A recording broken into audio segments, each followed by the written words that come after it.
ಉಳಿದ ಉದ್ದೇಶ ಹೊರಗಡೆ ಜನ ಸೇರ್ತಾರೆ ಅಂತ. ಈಗ ಸ್ವಲ್ಪವಾಗಿರ್ಬೋದು, ಮುಂದಿನ ದಿನಗಳಲ್ಲಿ ದೊಡ್ಡ ಕಾರ್ಯ ದೇವರು ಮಾಡಿ ಮುಗಿಸುವ ಶಕ್ತನಾಗಿದ್ದಾನೆ. ಮತ್ತು ಈ ಆಲಯ ಇದಕ್ಕೆ ಇನ್ನೂ ಅನೇಕ ಸೌಕರ್ಯಗಳು ಬೇಕು, ಸಹಾಯ ಬೇಕು, ಇದು ಸಂಪೂರ್ಣ ಆಗ್ಬೇಕು ಅಂತ ನಾವು ಯೋಚನೆ ಮಾಡ್ತಾ ಇದ್ದೀವಿ. ಆದ್ರೆ ನಾನು ಹೇಳಕ್ಕೆ ಇಷ್ಟಪಡ್ತೇನೆ, ನೀವು ನಂಬಿ ಬಾಯಿಂದ ಅರಿಕೆ ಮಾಡಿ ದೇವರು ಒದಗಿಸಿದ್ದಾನೆ ಅನ್ನುವಂತ ಶಬ್ದ ನಿಮ್ಮ ಬಾಯಿಂದ ಹೊರಬರುವಾಗ ಅದನ್ನು ದೇವರು ಆಗಲೇ ಪರಿಪೂರ್ಣ ಮಾಡುವ ಶಕ್ತನಾಗಿದ್ದಾನೆ. ಆಮೇನ್. ಇನ್ನು ನಾವು ಏನೇನು ಕಡಿಮೆ ಎಂದು ಪ್ರಾರ್ಥನೆ ಮಾಡ್ತಾ ಇದ್ದೇವೆ, ಆದ್ರೆ ದೇವರು ಸಂಪೂರ್ಣ ಮಾಡಿದ್ದಾನೆ.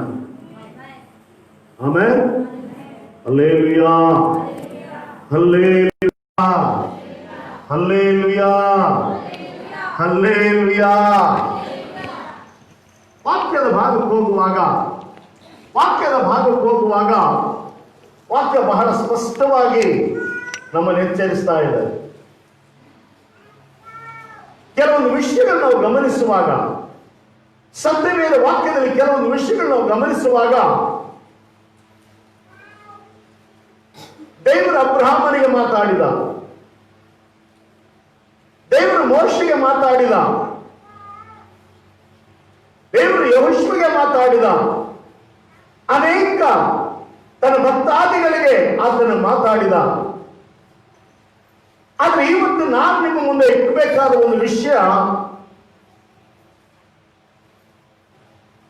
ಅದು ನಿಮ್ಮೆಲ್ಲರಿಗೂ ಗೊತ್ತಿರಬಹುದು, ಕೆಲವರು ಗೊತ್ತಿಲ್ಲದೆ ಇರಬಹುದು. ಯಾವಾಗ ದೇವರು ಪರಲೋಕದಲ್ಲಿ ತನ್ನ ಸಿಂಹಾಸನದಲ್ಲಿ ಆಸೀನನಾಗಿದ್ದನು, ಆ ಸ್ಥಳದಿಂದ ದೇವರು ಮೋಶೆಯನ್ನು ಕರೆದ, ಮೋಶೆ ಈ ಕಡೆ ಬಾ, ನಾನು ನಿನಗೆ ಒಂದು ಯೋಜನೆ ಕೊಡ್ತೇನೆ, ನೀನನ್ನ ಕಾರ್ಯಕ್ಕಾಗಿ ಉಪಯೋಗಿಸಲ್ಪಡಬೇಕು, ಮೋಶೆ ಬಾ ಎಂಬುದಾಗಿ ಕರೆದ. ಮೋಶೆ ಬಂದಾಗ ಮೋಶೆ ದೇವರು ಹೇಳ್ದ, ಮೋಶೆ ನಾನು ಆರಿಸಲ್ಪಟ್ಟ ಜನಾಂಗ ಐಗುಪ್ತ ದೇಶದಲ್ಲಿ ಸಿಕ್ಕಿಕೊಂಡಿದ್ದಾರೆ, ಅಂದರೆ ದಾಸತ್ವದಲ್ಲಿ ಹಿಡಿಯಲ್ಪಟ್ಟಿದ್ದಾರೆ. ಆ ದಾಸತ್ವದಿಂದ ಬಿಡಿಸಿ ಅವರ ಸ್ವದೇಶವಾದ ಕಾನಾನ್ ದೇಶಕ್ಕೆ ನೀನು ನಡೆಸಬೇಕು ಎಂಬುದಾಗಿ ಈ ಒಂದು ಕೆಲಸ, ಈ ಒಂದು ಯೋಜನೆ ನಾನು ಕೈ ಕೊಡ್ತಾ ಇದ್ದೇನೆ, ಈ ಕೆಲಸ ನೀನು ಮಾಡ್ಬೇಕೆಂಬುದಾಗಿ ಹೇಳಿದ. ಮೋಸೆಯಿಂದ, ಸ್ವಾಮಿ ನೀನು ಕರೀತಾ ಇದ್ದೀಯಾ, ನೀನು ಜೊತೆ ಮಾತಾಡ್ತಾ ಇದ್ದೀಯಾ, ಆದರೆ ನನಗೂ ನಿನಗೂ ಗೊತ್ತಾಗಿರ್ಬೋದು ದೇವರು ಕರೀತಾ ಇದ್ದಾರೆ, ನಾ ಬರ್ತಾ ಇದ್ದೇನೆ ಎಂಬುದಾಗಿ. ಆದರೆ ಇಸ್ರಾಯೇಲಿಗೆ ಗೊತ್ತಾಗ್ಬೇಕಲ್ಲ ಅಂತ ಕೇಳಿದಾಗ ಆತನು ಅವನಿಗೆ ಒಂದು ಸೂಚಕ ಕಾರ್ಯವನ್ನು ಕೊಟ್ಟ. ನಿನ್ನ ಕೈಯಲ್ಲಿ ಏನಿದೆ? ಕೈಯಲ್ಲಿ ಒಂದು ಕೋಲಿದೆ, ಆ ಕೋಲನ್ನು ಬೀಸಾಡು ಅಂತ ಹೇಳಿದ. ಬೀಸಾಡಿದ, ಹಾವಾಯಿತು. ತಿರುಗಿ ಹೇಳಿದ ಅದರ ಬಾಲವನ್ನು ಹಿಡಿ ಅಂತ ಹೇಳಿ. ಯಾವಾಗ ಬಾಲವನ್ನು ಹಿಡಿದನೋ ತಿರುಗಿ ಕೋಲಾಯಿತು. ಈ ಒಂದು ಅದ್ಭುತ ಕಾರ್ಯವೇ ನಿನಗೆ ಸಾಕು.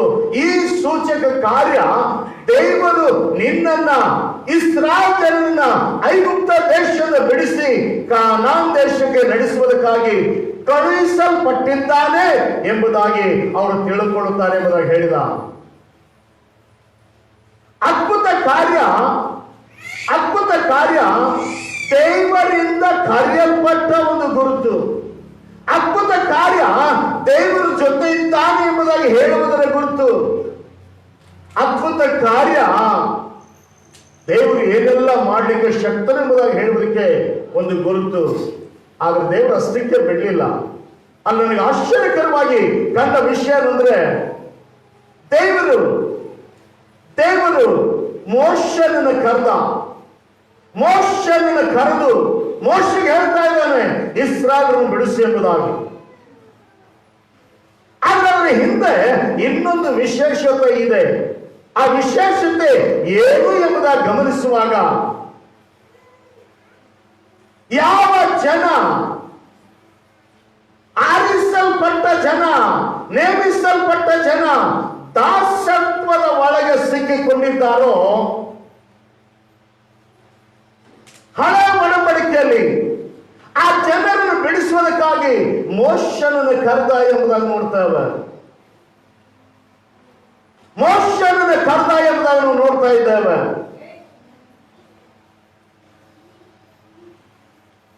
ಆದರೆ ಅದರ ಹಿಂದೆ ಒಂದು ವಿಶೇಷತೆ ಇದೆ.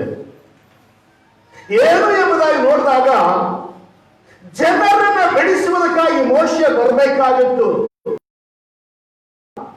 ಬೆಳೆಸಿದ ಕಾನಾನ್ ದೇಶಕ್ಕೆ ಕೊಂಡೊಯ್ತಾ ಹೋದ ಹಾಗೆಲ್ಲ ಅನೇಕರು ನಾಶವಾಗಿ ಹೋದರು. ಅನೇಕರು ಮಾರ್ಗದಲ್ಲಿ ಮರಣವನ್ನಪ್ಪಿದರು. ಆದರೆ ದೇವರು ಸುಮ್ಮನೆ ಬಿಡದೆ ಅಲ್ಲಿ ಕೆಲವು ವಿಷಯಗಳನ್ನ ನಾವು ಗಮನಿಸಬೇಕಾಗಿದೆ. ಯಾವಾಗ ಜನರು ಮೋಶನ ಮೇಲೆ ಕರ್ಕೊಂಡು ಬರುವಾಗ, ಇಸ್ರಾಯೇಲನ್ನು ಕರ್ಕೊಂಡು ಬರುವಾಗ ಆ ಇಸ್ರಾಯೇಲ್ ಜನಾಂಗ ಮೋಶನ ಮೇಲೆ ಗುಣಗುಟ್ಟುವುದಕ್ಕೆ ಪ್ರಾರಂಭಿಸಿದರು. ಏನ್ ಗುಣಗುಟ್ಟುವುದಕ್ಕೆ?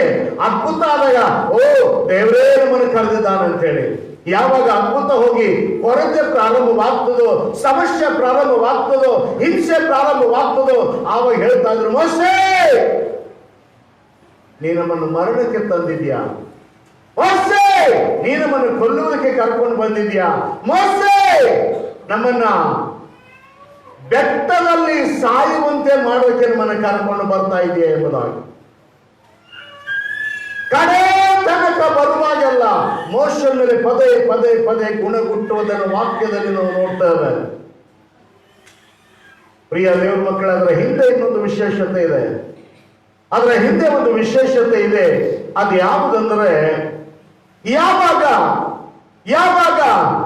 ಮೋಶೆ ಒಬ್ಬನೇ ಬರಲಿಲ್ಲ, ಮೋಶೆ ಕರೆದ ದೇವರು ಕೂಡ ಮೋಶನ ಜೊತೆ ಬರ್ತಾನೆ ಇದ್ದ. ಮೋಶೆ ಒಬ್ಬನೇ ಬರಲಿಲ್ಲ. ಎಂದೆಂದು ದೇವರು ತನ್ನ ಪರಿಶುದ್ಧ ಸಿಂಹಾಸನ ಬಿಟ್ಟು ಕೆಳಗಿಳಿದವನಲ್ಲ. ಆ ಸಿಂಹಾಸನದ 4 ಭಾಗದಲ್ಲಿ 4 ಮಂದಿ ಶರಾಫಿಯರು, 24 ಮಂದಿ ಹಿರಿಯರು, ಕೋಟಿ ದೇವದೂತ ಗಣಾಂಗಗಳು ಆತನ ಸುತ್ತ ಇದ್ದು ಆತನಿಗೆ ಆರಾಧನೆ ಮಾಡ್ತಾ ಇದ್ರು. ಆರಾಧನೆ ಮಾಡುವಾಗ ಆತನು ತನ್ನ ಸಿಂಹಾಸನ ಬಿಟ್ಟು ಕೆಳ ಬರದೆ ಮೋಶೆ ಕರೆದ, ಮೋಶೆ ಮೋಶೆ ಬಾ, ನನ್ನ ಜನಾಂಗ ನಾಶವಾಗ್ತಾ ಇದ್ದಾರೆ, ನನ್ನ ಜನಾಂಗ ನಶಿಸಿ ಹೋಗ್ತಾ ಇದ್ದಾರೆ, ನನ್ನ ಜನರಿಗೆ ಆಪತ್ತು, ಕಷ್ಟ, ಹಿಂಸೆ, ಬಡತನ, ಶಾಪ ಅವ್ರ ಮೇಲೆ ಆಳ್ವಿಕೆ ಮಾಡ್ತಾ ಇದೆ, ನೀನು ಕರ್ಕೊಂಡು ಬರ್ಲಿಕ್ಕೆ ಬಾ ಅಂತ ಹೇಳಿ. ಯಾವಾಗ ಆ ಇಸ್ರಾಯೇಲರು ಗುಣಗುಡ್ತಾ ಇದ್ರು, ದೇವರಿಗೆ ನೋವಾಗ್ತಾ ಇತ್ತು. ಕೆಂಪು ಸಮುದ್ರ ದಾಟಿದರು, ಆಶ್ಚರ್ಯ ಆಯಿತು. ಒಂದು ಸ್ವಲ್ಪ ಮಾತ್ರ ಸ್ತೋತ್ರ ಹೇಳಿದರು. ಕೆಂಪು ಸಮುದ್ರ ದಾಟಿ ಮುಂದೆ ಬಂದಾಗ ಯಜ್ಞಪೀಠ ಕಟ್ಟಿ ಸ್ತೋತ್ರ ಹೇಳಿದರು. ಊಟ ಇಲ್ಲದಿರುವಾಗ ಪರಲೋಕದಿಂದ ಮನ್ನ ಬಿದ್ದು ಮನ್ನ ತಿಂದಾಗ ಸ್ತೋತ್ರ ಹೇಳಿದರು. ನೀರಿಲ್ಲದಿರುವಾಗ ಬಂಡೆಯೊಳಗೆ ನೀರು ಸಿಕ್ಕು ನೀರು ಕೊಂಡ್ರು, ದೇವರಿಗೆ ಸ್ತೋತ್ರ ಹೇಳಿದ್ರು. ತಿನ್ಲಿಕ್ಕೆ ಮಾಂಸ ಇಲ್ಲದಿರುವಾಗ ದೇವರು ಆಕಾಶ ಮಾಂಸ ಕೊಟ್ಟ, ತಿಂದ್ರು, ದೇವರಿಗೆ ಸ್ತೋತ್ರ ಹೇಳಿದ್ರು. ಇದರ ಅರ್ಥ ಸಿಕ್ಕಾಗ ಮಾತ್ರ ಸ್ತೋತ್ರ, ಸಿಗದಿರುವಾಗ ತಿರುಗಿ ದೇವರಿಗೆ ದೋಷಣೆಯ ಮಾತು.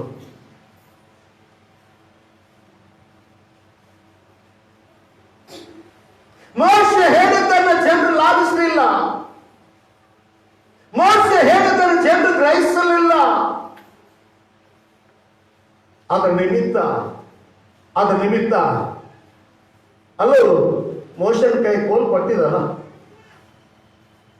ಯಾಕೋ ಸೈಲೆಂಟ್ ಆಗಿ ಕೂತಿದ್ದೀರಿ? ಮೋಶನ ಕೈ ಕೋಲ್ ಕೊಟ್ಟಿದ್ರಲ್ಲ, ಇದ್ರ ಗುರುತು ಏನಂದ್ರ ದೇವರು ನನ್ನ ಸಂಗಡಿ ಇದ್ದಾನೆ ಅಂತ ಹೇಳಬೇಕಾಗಿ. ಆದ್ರೆ ಜನ ನಂಬದಿರುವುದರಿಂದ ಆ ಸಿಂಹಾಸನ ಮೇಲಿರುವಂತ ದೇವರು ಪದೇ ಮೋಶೆ ಕರೆದಾಗ ಸೀನಾಯಿ ಬೆಟ್ಟದ ಮೇಲೆ ಬಂದು ನಿಂತು ಮಾತಾಡ್ತಾ ಇದ್ದ. ಸೀನಾಯಿ ಬೆಟ್ಟದ ಮೇಲೆ ಬಂದು ನಿಂತು ಮಾತಾಡ್ತಾ ಇದ್ದ. ಎಲ್ಲ ಇಸ್ರಾಯೇಲ್ ನೋಡ್ತಾ ಇದ್ರು. ಯಾವಾಗ ಯೆಹೋವ ಆ ಸೀನಾಯಿ ಬೆಟ್ಟ ಹೊಗೆಯಿಂದ ಆವರಿಸಿಕೊಳ್ಳುತ್ತಾ ಇತ್ತು. ಆವಾಗ ಎಲ್ಲರೂ ಯೆಹೋವ ದೇವರು ಬಂದನು, ಯೆಹೋವ ದೇವರು ಬಂದನು. ಮೋಶೆ ಓಡ್ ಬರ್ತಾ ಇದ್ದ, ಯೆಹೋವನೊಟ್ಟಿಗೆ ಮಾತಾಡ್ತಾ ಇದ್ದ. ಆಮೇಲೆ ಆದ್ರೆ ತಿರುಗಿ ಆ ಇಸ್ರಾಯೇಲ್ ಗುಣಗುಡ್ತಾ ಇದ್ರು. ಆದ್ರೆ ಯಾವಾಗ ಸೀನಾಯಿ ಬೆಟ್ಟ ಇಳಿದು ಬರುವಂತ ದೇವರು ಆ ಸ್ಥಳವನ್ನು ಬಿಟ್ಟು ಮೋಸೆಗೆ, ಮೋಸೆ ನಾ ಇನ್ನೊಂದು ಸ್ವಲ್ಪ ನಿನ್ನ ಹತ್ರ ಬರ್ತೇನೆ. ಪರಲೋಕದಲ್ಲಿ ಸಿಂಹಾಸನದಲ್ಲಿ ಆಸೀನಾಗಿರುವ ದೇವರು ಭೂಲೋಕದಲ್ಲಿರುವ ಸೀನಾಯಿ ಪರ್ವತದ ಮೇಲೆ ಬಂದಿಳಿದ.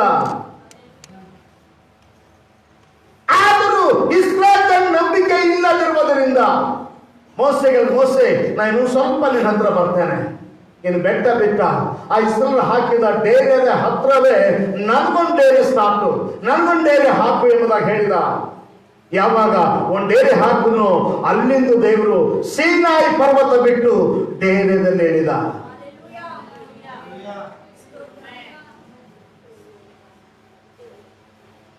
ಡೇರೆದಲ್ಲಿ ಇಳಿದ. ಆವಾಗ ಜನ ಆ ಡೇರೆ ಮೇಲೆ ಮೆಗಸ್ತಂಭ ಬಂದು ನಿಂತಾಗ ಯೆಹೋವ ದೇವರು ಬಂದು ನೋಡ್ತಾ ಇದ್ರು, ಅದ್ಭುತ ಅನುಭವಿಸ್ತಾ ಇದ್ರು, ಏನೆಲ್ಲ ಮಾಡ್ತಾ ಇದ್ರು. ಆದ್ರೆ ಆ ನಂಬಿಕೆ ಕಡೆವರೆಗೆ ಹಿಡ್ಕೊಳ್ಳಿಕ್ಕೆ ಅವರಿಗೆ ಆಗ್ತಾ ಇರಲಿಲ್ಲ.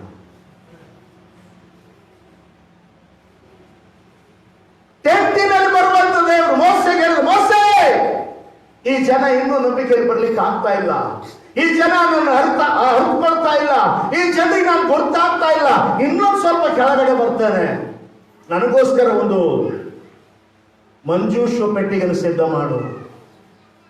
ಯಾವಾಗ ಮಂಜೂಷ ಪೆಟ್ಟಿಗೆ ಸಿದ್ಧ ಮಾಡಿದನು, ಮಂಜೂಷ ಪೆಟ್ಟಿಗೆ ಒಳ ಬಂದು ನಿಂತ. ಆದರೂ ಜನರ ನಂಬಿಕೆ ಬರಲಿಲ್ಲ, ಬರಲಿಲ್ಲ. ಆದರೂ ಜನರಿಗೆ ಒಂದು ವಿಶ್ವಾಸ ಬರಲಿಲ್ಲ. ಆವಾಗ ದೇವರು ಮೋಸೆಗೆ ಹೇಳ್ತಾನ, ಮೋಸೆ ನೀನು ಮುಗಿತೇನೆ ಸಾಕು, ನಾ ದಾವೀದನನ್ನು ಕರೀತಾ ಇದ್ದೇನೆ. ದಾವೀದನನ್ನು ಕರೆದ. ಯಾವಾಗ ದಾವೀದನನ್ನು ಕರೆದು ದಾವೀದ ಹೇಳ್ದ, ದೇವ್ರೇ ನಾನು ಸಲಕ್ಕೊಂದು ಆಲಯ ಕಟ್ತೇನೆ. ದೇವ್ರು ಹೇಳ್ತಾನ, ನಿನ್ ಕೈಲಿ ಆಲಯ ಕಟ್ಸಲ್ಲ, ನಿನ್ನ ಮಗನಾದ ಸೊಲೊಮೋನನ ಕೈಲಿ ಆಲಯ ಕಟ್ಸ್ತೇನೆ. ಒಂದು ಆಲಯ ಕಟ್ಟಿದ, ಆಲಯದ ಒಳಗಡೆ ಬಂದ.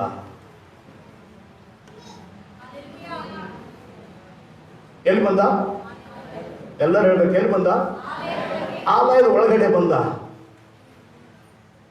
ಆದ್ರೂ ಜನರಿಗೆ ನಂಬಿಕೆ ಇರಲಿಲ್ಲ,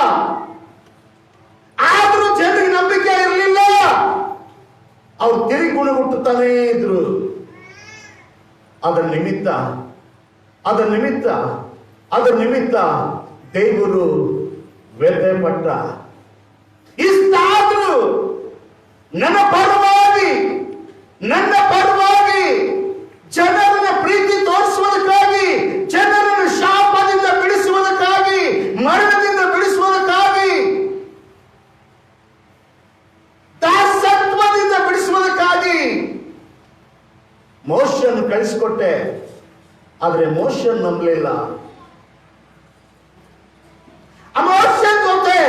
ಮೋಶೆ ಒಬ್ಬನಿಗೆ ಕಳಿಸಲಿಲ್ಲ, ಅವನ ಜೊತೆ ನಾನು ಕೂಡ ಪರಲೋಕದಲ್ಲಿ ಯಾರು ಹತ್ತಲಿಕ್ಕೆ ಆಗದಿರುವಂತ ಉನ್ನತ ಸ್ಥಾನದಲ್ಲಿರುವ ದೇವರು ಪದೇ ಹತ್ರ ಬರ್ತಾ ಇದ್ದ. ಆದ್ರೂ ಜನರಿಗೆ ಅರ್ಥ ಆಗ್ಲಿಲ್ಲ, ಆದ್ರೂ ಜನರು ಅದನ್ನು ಗ್ರಹಿಸಲಿಲ್ಲ. ಅದಕ್ಕಾಗಿ hallelujah, hallelujah, hallelujah, hallelujah, hallelujah, hallelujah. ಸ್ವಲ್ಪ ಜನ ಬಾಯಿ ತೆಗೆದು ಹೇಳ್ತಾ ಇಲ್ಲ ಹಲ್ಲೆಲೂಯಾ. ಮೋಶೆಯನ್ನು ಬದಿಗಿಟ್ಟ, ಯೆಹೋಶುವನನ್ನು ಬದಿಗಿಟ್ಟ, ತನ್ನ ಸೇವಕರನ್ನು ಬದಿಗಿಟ್ಟ, ಪ್ರವಾದಿಗಳನ್ನು ಬದಿಗಿಟ್ಟ, ತನ್ನ ಏಕೈಕ ಕುಮಾರನನ್ನು ಹೇಳ್ದ, ಅಪ್ಪ ಅವ್ರು ಇನ್ನೂ ನಂಬ್ತಾ ಇಲ್ಲ, ಅವ್ರ ನಂಬಿಕೆ ಪರಿಪೂರ್ಣ ಆಗ್ತಾ ಇಲ್ಲ. ನೀನಾದ್ರೂ ಹೋಗಿ ಸ್ವಲ್ಪ ನಂಬಿಕೆ ಪಟ್ಟು ಪಾಪ. ನಾನು ಹೇಳೋದಿಲ್ಲೋ ನೀವು ಕೇಳೋದಿಲ್ಲ ಗೊತ್ತಿಲ್ಲ. ಇನ್ನು ನೀನು ಹೋಗಂತ ಹೇಳಿದ ಅಲ್ಲೂ ಆತನೇ ತನ್ನ ಪ್ರಭಾವ, ತನ್ನ ಮಹಿಮೆ, ತನ್ನ ಸಾಮರ್ಥ್ಯ ಎಲ್ಲವನ್ನ ತೆಗೆದು ಬದಿಗಿಟ್ಟು ಮನುಷ್ಯನ ರೂಪದಲ್ಲಿ ಮನುಷ್ಯನಾಗಿ ಮನುಷ್ಯನ ಹತ್ತಿರ ಬಂದ.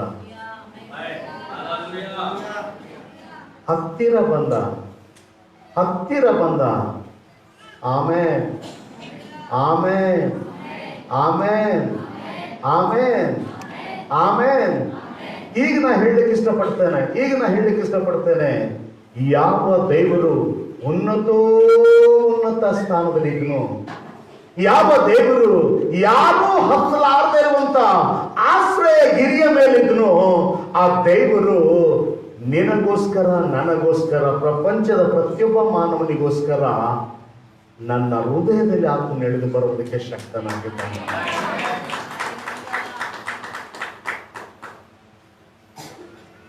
ನಾನು ಹೇಳಲಿಕ್ಕೆ ಇಷ್ಟಪಡ್ತೇನೆ, ಇವತ್ತು ಆ ಪರಲೋಕದ ದೇವರು ಈ ಕಟ್ಟಿದ ಆಲಯದಲ್ಲಿ ವಾಸ ಮಾಡಲಿಕ್ಕಿಲ್ಲ, ಸೀನಾಯಿ ಬೆಟ್ಟದಲ್ಲಿ ವಾಸ ಮಾಡಲಿಕ್ಕಿಲ್ಲ, ಟೆಂಟಿನಲ್ಲಿ ವಾಸ ಮಾಡಲಿಕ್ಕಿಲ್ಲ.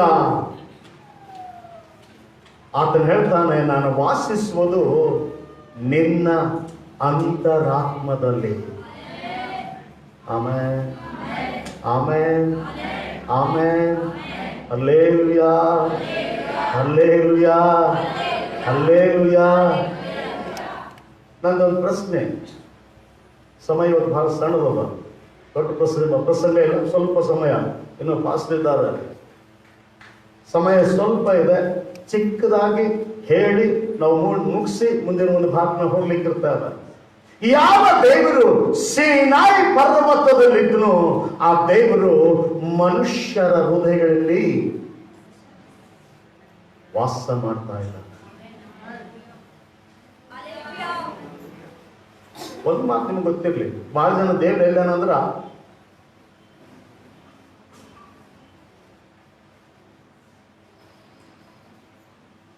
ಎಲ್ಲಿದ್ದಾನೆ ದೇವರು?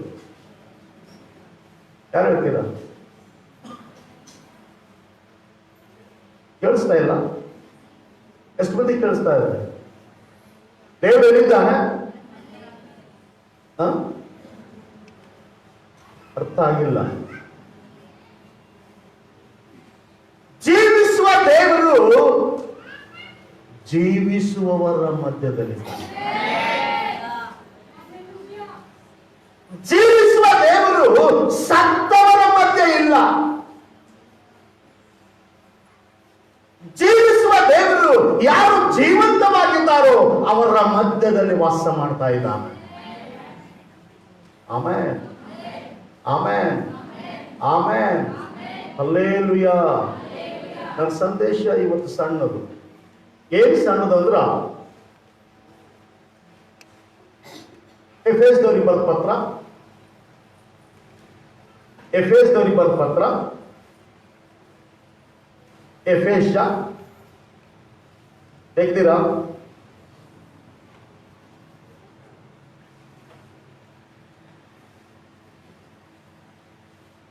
ಎಫೆಸ 2:22.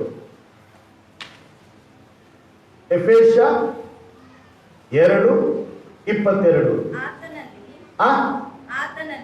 ಆತನಲ್ಲಿ ನೀವು ಸಹ, ಒಂದು ನಿಮಿಷ, 20ನೇ ವಚನ ಓದಿ.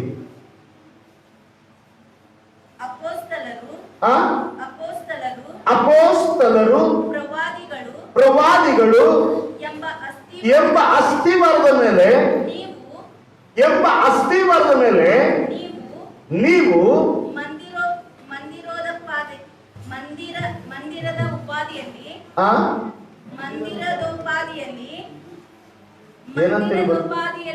ಮಂದಿರದೋಪಾದಿಯಲ್ಲಿ ಕಟ್ಟಲ್ಪಟ್ಟಿದ್ದೀರಿ. ಯೇಸು ಕ್ರಿಸ್ತ ಕ್ರಿಸ್ತನೇ ಮುಖ್ಯವಾದ ಮೂಲೆಗಲ್ಲು. ಆತನಲ್ಲಿ ಕಟ್ಟಡದ ಎಲ್ಲಾ ಭಾಗಗಳು ಒಂದಕ್ಕೊಂದು ಹೊಂದಿಕೆಯಾಗಿ ಕಟ್ಟಡವು ವೃದ್ಧಿಯಾಗುತ್ತಾ ಕರ್ತನಲ್ಲಿ ಪರಿಶುದ್ಧ ದೇವಾಲಯವಾಗುತ್ತದೆ. ಆತನಲ್ಲಿ ನೀವು ಸಹ ಪವಿತ್ರಾತ್ಮನ ಮೂಲಕವಾಗಿ ದೇವರಿಗೆ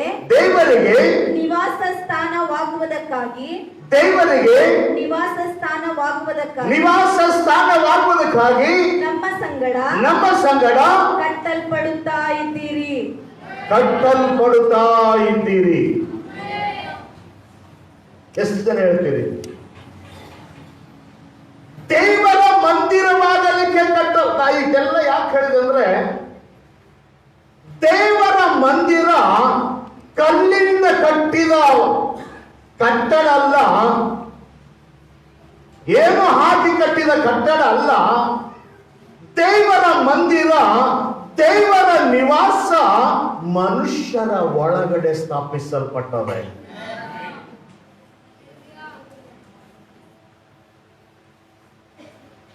ಗೊತ್ತಿಲ್ಲ ಯಾಕೆ ಸೈಲೆಂಟ್ ಆದ್ರಿ ಅಂತ. ದೇವರ ಮಂದಿರ, ದೇವರ ನಿವಾಸ ಮನುಷ್ಯರಲ್ಲಿ ಸ್ಥಾಪಿಸಲ್ಪಟ್ಟದೆ. ನೀವು ಸಂತೋಷ ಆದ್ರೂ, ಆ ವಾಕ್ಯ ಅರ್ಥ ಆದ್ರ ನೀವು ನಿಜವಾಗಿಯೂ ನಿಮ್ಮ ಕೈಗೆಳೆತ್ತಿ ಜೋರಾಗಿ ಹಲ್ಲೆಲೂಯಾ ಸ್ತೋತ್ರ ಕೂಗ್ತಾ ಇದ್ದೀರಾ. ಅರ್ಥ ಆಗಿಲ್ಲ ಅಂತ ಕಾಣುತ್ತೆ. ದೇವರ ನಿವಾಸ ಸ್ಥಾನ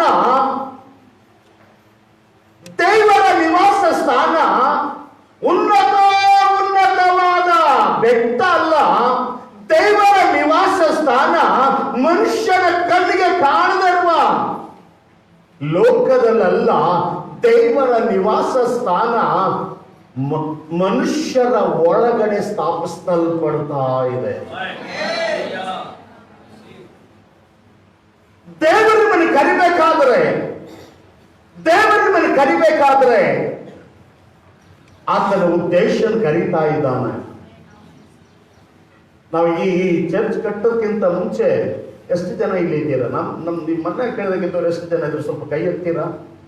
ಸ್ವಲ್ಪ ಕೈ ಎತ್ತೀರಿ. ಕಾಣಿಸ್ತಾ ಇಲ್ಲ. ಕೈ ಸಣ್ಣವನ ಕೈ, ಚೊಂಚವನ ದೊಡ್ಡವನ?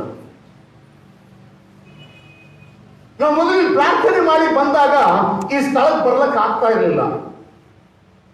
ಇಲ್ಲಿ ತನಕ ಕಾಂಗ್ರೆಸ್ ಹುಲ್ಲು ಬಾಜಿ ಮಾಡ್ಕೊಂಡು ದಾಟಿ ಬರಬೇಕಾಗಿತ್ತು. ಈ ದೇವಾಲಯ ಕಟ್ಟಬೇಕಾದ್ರ ಅದೆಲ್ಲ ಕ್ಲೀನ್ ಮಾಡಿ ಅದೆಲ್ಲ ತೆಗೆದು ಬದಿಗಿಟ್ಟು ಮಾರ್ಕೆಟ್ ಹಾಕ್ತೇವೆ. ಮಾರ್ಕೆಟ್ ಹಾಕಿ ಕಾಲಂ ಹಾಕಿ ಮೇಲೆದ್ದೇವೆ. ಯಾವುದೇ ಒಂದು ಕಟ್ಟಡ ಕಟ್ಟಬೇಕಾದ್ರೆ ಮೊದಲು ಆ ಸ್ಥಳ ಕ್ಲೀನ್ ಮಾಡಬೇಕಾಗ್ತದೆ. ಅರ್ಥ ಆಗಿಲ್ಲ? ಒಂದು ಮನೆ ಕಟ್ಟಬೇಕಾದ್ರೆ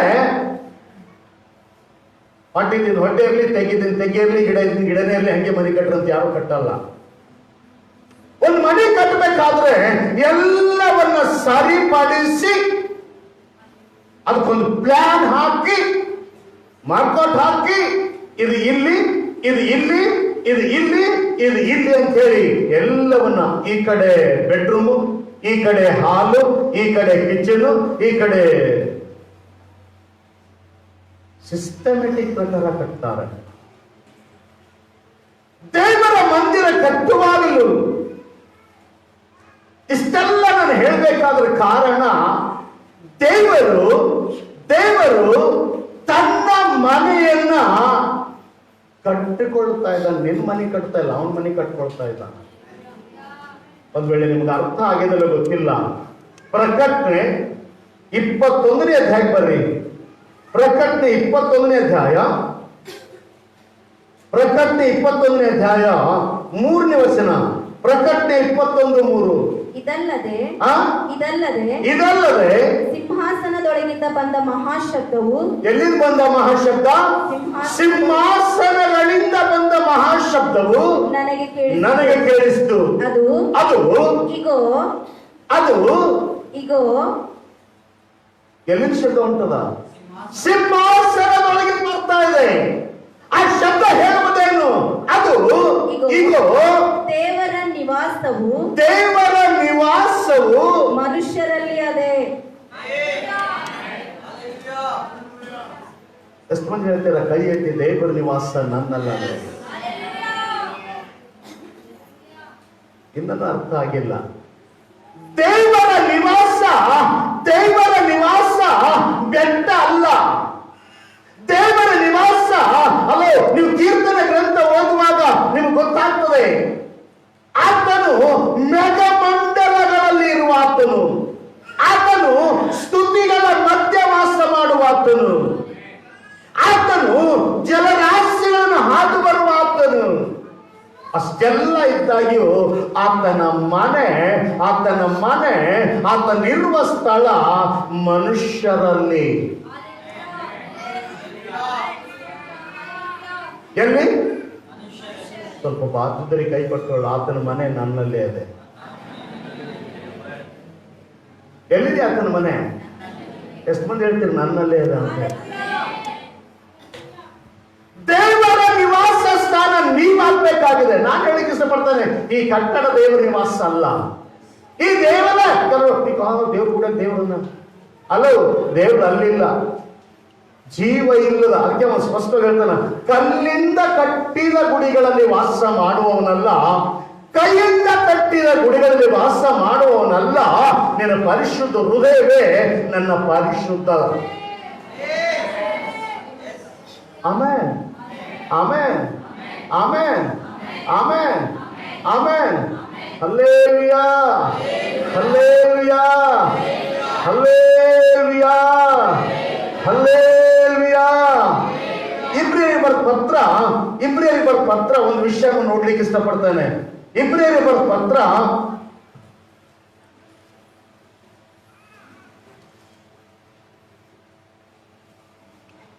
9ನೇ ಅಧ್ಯಾಯ, ಇಬ್ರಿಯ 9 ವಚನ 11. ಇಬ್ರಿಯ 9 ವಚನ 11. ಆದರೆ ಕ್ರಿಸ್ತನು ಈಗ ದೊರೆತಿರುವ ಮೇಲುಗಳನ್ನು ಕುರಿತು ಮಹಾಯಾಜಕನಾಗಿ ಬಂದು ಕೈಯಿಂದ ಕಟ್ಟಲ್ಪಡದಂಥ. ಇನ್ನೊಂದ್ಸರಿ ಓದಿ ಹೇಳಿ. ಆದರೆ ಕ್ರಿಸ್ತನು ಈಗ ದೊರೆತಿರುವ ಮೇಲುಗಳನ್ನು ಕುರಿತು ಮಹಾಯಾಜಕನಾಗಿ ಬಂದು ಕೈಯಿಂದ ಕಟ್ಟಲ್ಪಡದಂತ, ಅಂದರೆ ಈ ಸೃಷ್ಟಿಗೆ ಸಂಬಂಧಪಡದಂತ ಘನವಾಗಿಯೂ ಉತ್ಕೃಷ್ಟವಾಗಿಯೂ ಇರುವ ಗುಡಾರದಲ್ಲಿ ಸೇವೆಯನ್ನು ಮಾಡುವವನಾಗಿ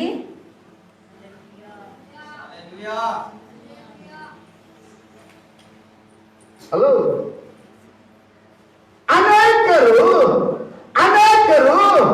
ದೇವರನ್ನ ಗುಡಿಗಳಲ್ಲಿ ಹುಡುಕ್ತಾ ಇದ್ದಾರೆ. ಅನೇಕರು ದೇವರನ್ನ ಬೆಟ್ಟಗಳಲ್ಲಿ ಹುಡುಕ್ತಾ ಇದ್ದಾರೆ. ಅನೇಕರು ದೇವರನ್ನ ಎಲ್ಲೆಲ್ಲೋ ಓಡಾಡಿ ನೋಡ್ತಾ ಇದ್ದಾರೆ. ಆದರೆ ದೇವರ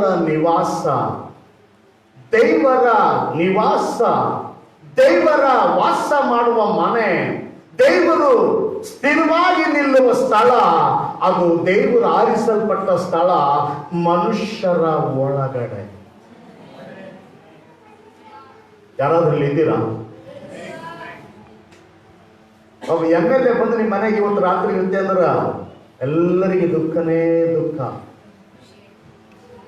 ಯಪ್ಪ MLA ಬರ್ತಿಂದನ ನಮ್ಮ ಮನೆಗೇನದ? ನಮ್ಮ ಮನೆಗೇನು ಇಲ್ಲ.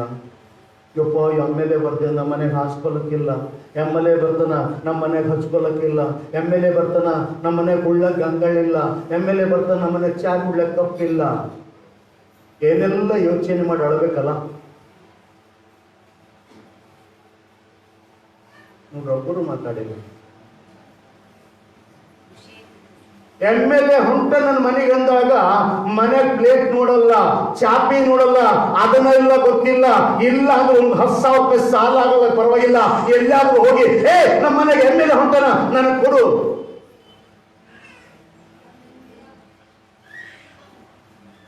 ಆದರೆ ಪರಲೋಕದ ದೇವರು ನಿನ್ನ ಹೃದಯಗಳಲ್ಲಿ ವಾಸ ಮಾಡುವುದಾಗಿ ಬರುವಾಗ ನೀನು ದೇವರ ಮಂದಿರವಾಗಲಿಕ್ಕೆ ಕಟ್ಟಲ್ಪಡ್ತಾ ಇದ್ದೀ. ಕೆಲವರು ದೇವ್ರ ಧ್ಯಾನ ಮಾಡೋದಕ್ಕಂದ್ರ ಅವನು ಉಪಕಾರಕ. ಯಾರು ಉಪಕಾರಕ? ದೇವ್ರ ಉಪಕಾರಕ. ಈಗ ದೇವ್ರ ಗುಡಿಗೆ ಬಂದು 8 ಮೊಂಬತ್ತಿ ಹಚ್ಚಿದೆ ನೋಡಿ.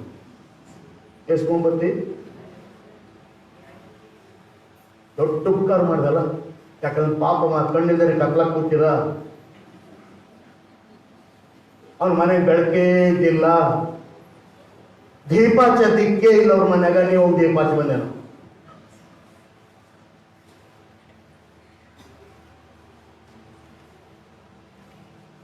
ಅನೇಕರು ದೇವರಿಗೆ ಹೆಂಗ್ ಕೇಳ್ಕೊಳತ್ತಾರ ಅಂದ್ರ ನನ್ನಿಂದ ಬದುಕಲತ್ತಂದ್ರಿ, ನಾ ಕೊಟ್ಟಿಲ್ಲ ಬದುಕಲಿಕ್ಕೆ ಆಗಲ್ಲ ಅನ್ನ.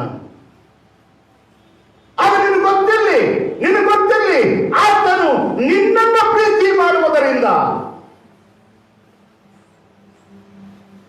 ಎಲ್ಲೋ ಬಿದ್ದಂತ ನಿನ್ನನ್ನ, ನಾಶವಾಗಿ ಹೋದ ನಿನ್ನನ್ನ, ಗತಿಸಿ ಹೋದ ನಿನ್ನನ್ನ, ಕೆಲಸಕ್ಕೆ ಬಾರದಿರುವ ನಿನ್ನನ್ನ ಆತನ ಪ್ರೀತಿ ಮಾಡಿ ನಿನಗೆ ಒಂದು ವೈಭವದಲ್ಲಿ ಮೇಲೆತ್ತುವುದಕ್ಕಾಗಿ ಆತ ನಿನ್ನ ಮನೆಯಲ್ಲಿ ವಾಸ ಮಾಡ್ತಾ ಇದ್ದಾನೆ. ಆಮೇಲೆ ಎಷ್ಟು ಮಂದಿ ಹೇಳ್ತೀರಾ ನನ್ನ ಮನೆಯಲ್ಲಿ ಕ್ರಿಸ್ತನಿದ್ದಾನೆ? ಕೈಗಳಿದೆಯಾ?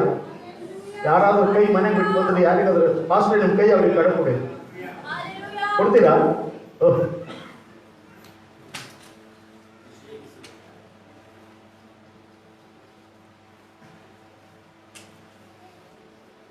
ಎಲ್ಲ ಇರುವಂತ ದೇವರು ನಿನ್ನ ಮನೆಯಲ್ಲಿ ವಾಸ ಮಾಡ್ಲಿಕ್ಕೆ ಇಷ್ಟಪಡ್ತಾ ಇದ್ದಾನೆ.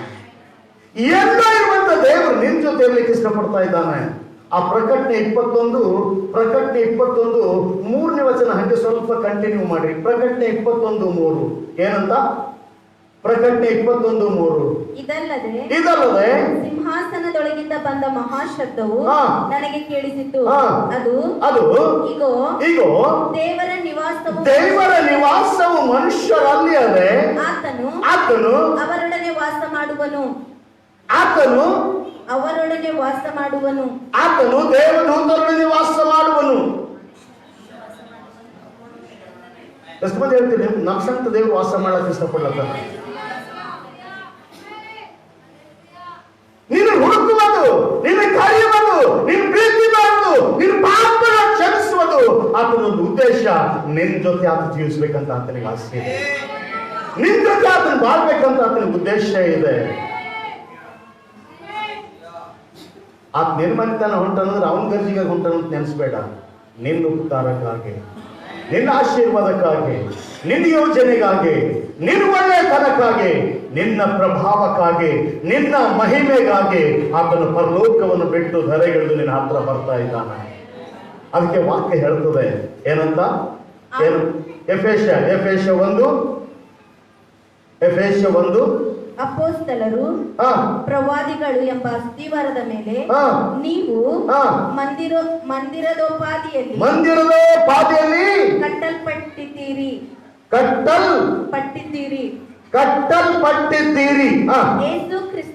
ಯೇಸು ಕ್ರಿಸ್ತನೇ ಮುಖ್ಯವಾದ ಮೂಲೆಗಲ್ಲು.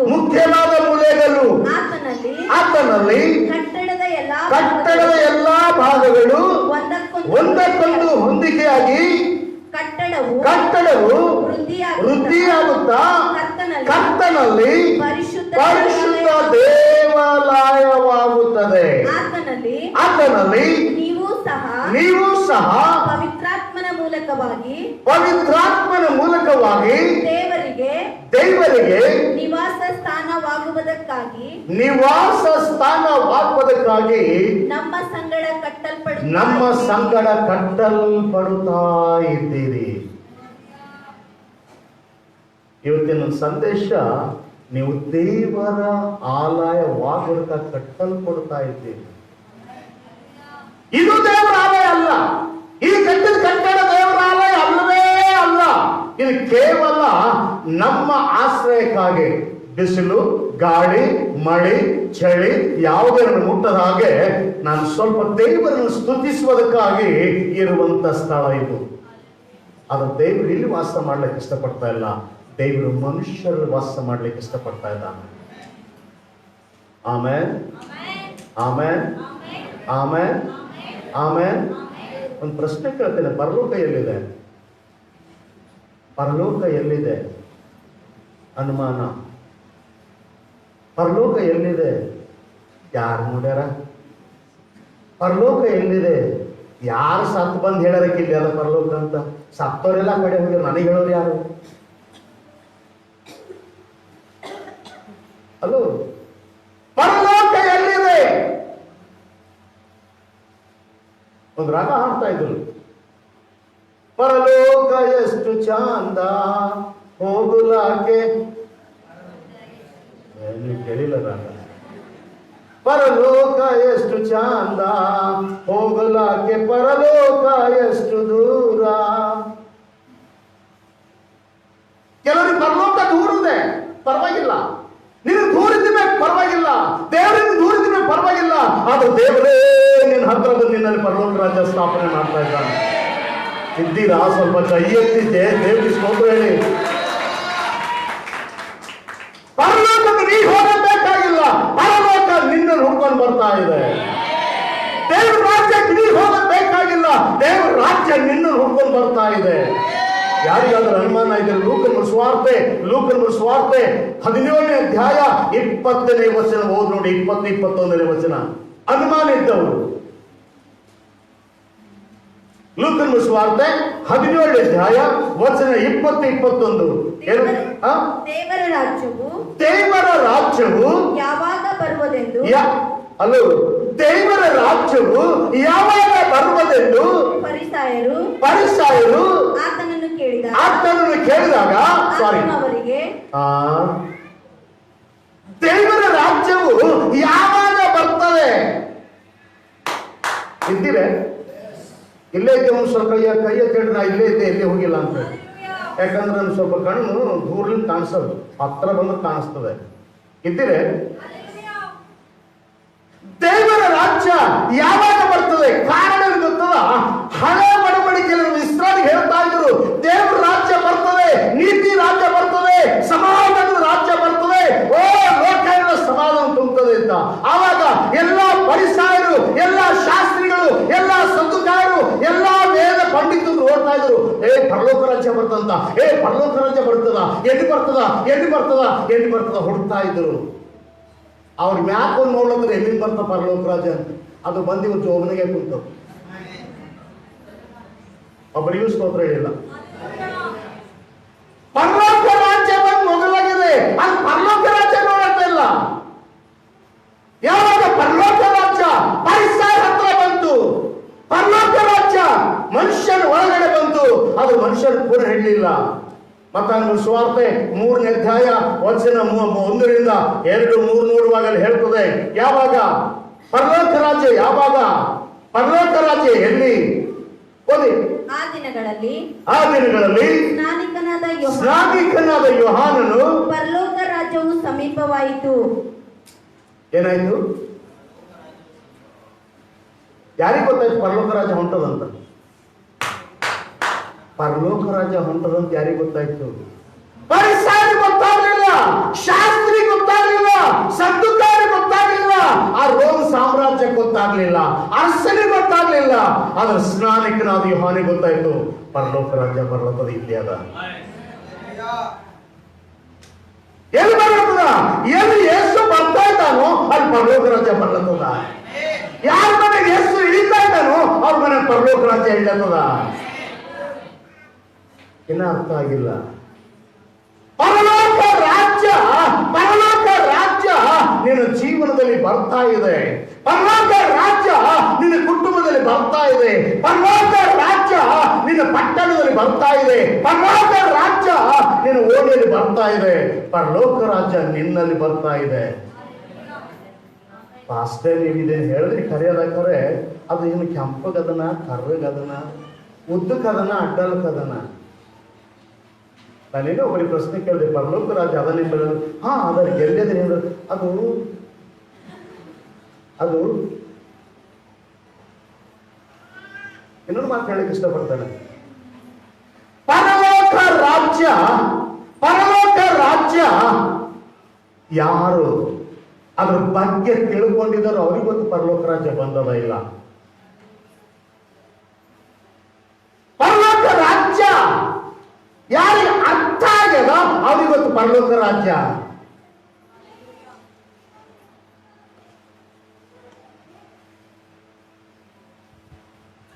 ಈ ಫೋನ್ ಅನ್ನೋದು ನನಗೆ ಗೊತ್ತೇ ಇಲ್ಲ, ಫೋನ್ ನನಗೆ ಗೊತ್ತಿಲ್ಲ, ನಾನು ಜೋಬನಾಗದ ತರ ಇನ್ನ ಫೋನ್ ಬಂದೇ ಇಲ್ಲ ಅಂತ ನೋಡ್ತಿದ್ದೆ. ಇದು ಫೋನ್ ಅಂತ ಗೊತ್ತಿಲ್ಲ ನನಗೆ. ಯಾರೋ ಕೊಟ್ಟರು ಏನೋ ಅಂತ ಇಟ್ಕೊಂಡ, ಫೋನ್ ಅಂತ ಗೊತ್ತಿಲ್ಲ. ಯಾರಿಗೆ ಫೋನ್ ಅಂತ ಗೊತ್ತಲ್ಲ ಅವನಿಗೆ ಗೊತ್ತಾಯ್ತದ ಇದು ಕೈಯಾಗ ಬರ್ಬೇಕಾದ್ರ ಫೋನ್ ಸಿಗ್ತೀರಿ ನನಗ ಅಂತ ಹೇಳ್ತಾನೆ, ಫೋನ್ ಬಂತ್ರಿ ಅಂತ ಹೇಳ್ತಾನೆ. ನಾನು ಹೇಳಕ್ಕೆ ಇಷ್ಟಪಡ್ತೇನೆ, ಪರಲೋಕ ರಾಜ್ಯದ ಬಗ್ಗೆ ನಿಮ್ಗೆ ಗೊತ್ತಾದಾಗ ಪರಲೋಕ ಬಂದದೇ ಇಲ್ಲ ಅನ್ನೋದು ಗೊತ್ತಾಗ್ತದೆ. ಪರಲೋಕ ರಾಜ್ಯದಲ್ಲಿ ಏನಾದೆ? ಪರಲೋಕ ರಾಜ್ಯದಲ್ಲಿ ಸಮಾಧಾನ ಇದೆ, ಪರಲೋಕ ರಾಜ್ಯದಲ್ಲಿ ಶಾಂತಿ ಇದೆ, ಪರಲೋಕ ರಾಜ್ಯದಲ್ಲಿ ಪ್ರೀತಿ ಇದೆ, ಪರಲೋಕ ರಾಜ್ಯದಲ್ಲಿ ದಯೆ ಇದೆ, ಪರಲೋಕ ರಾಜ್ಯದಲ್ಲಿ ಕರುಣೆ ಇದೆ. ಪರಲೋಕ ರಾಜ್ಯ ಜಯ ಹೊಂದೋದಾಗಿದೆ.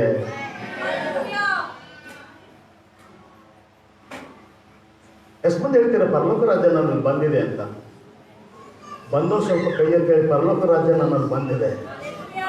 ಇದ್ದಿರೆ ಪರಲೋಕ ರಾಜ್ಯ ಬಂದವರು ಇದ್ದಿರಿ. ದೇವರ ರಾಜ್ಯ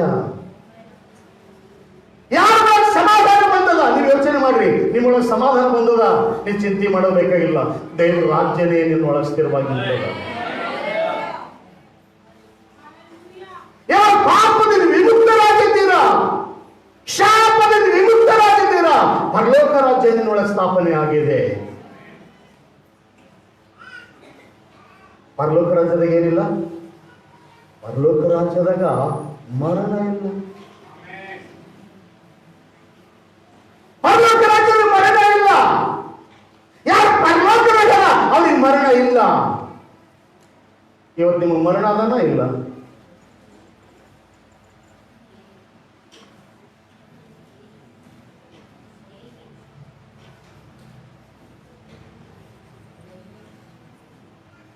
ಕ್ರಿಸ್ತನಲ್ಲಿರುವವರಿಗೆ ಮರಣ ಆಳುವುದೇ ಇಲ್ಲ. ಮರಣ ಇಲ್ಲ. ನೀನು ಪರಲೋಕದಾಗಿದ್ದೀಯ. ಬಾಯಾರಿಕೆ ಇಲ್ಲ, ನೀನು ಪರಲೋಕದಾಗಿದ್ದೀಯ. ಭಯ ಇಲ್ಲ, ನೀನು ಪರಲೋಕದಾಗಿದ್ದೀಯ.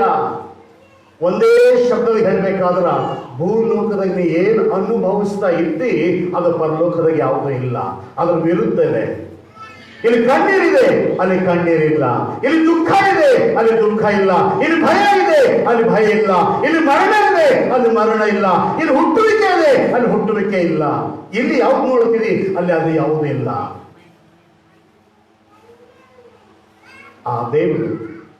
ಆ ದೇವರು ಪರಲೋಕ ಸಿಂಹಾಸನದಲ್ಲಿರುವಂತ ದೇವರು, ಆ ಪರಲೋಕ ರಾಜ್ಯನೇ ನಿನ್ನೊಳಗೆ ಸ್ಥಾಪನೆ ಮಾಡ್ಲತ್ತಾನ.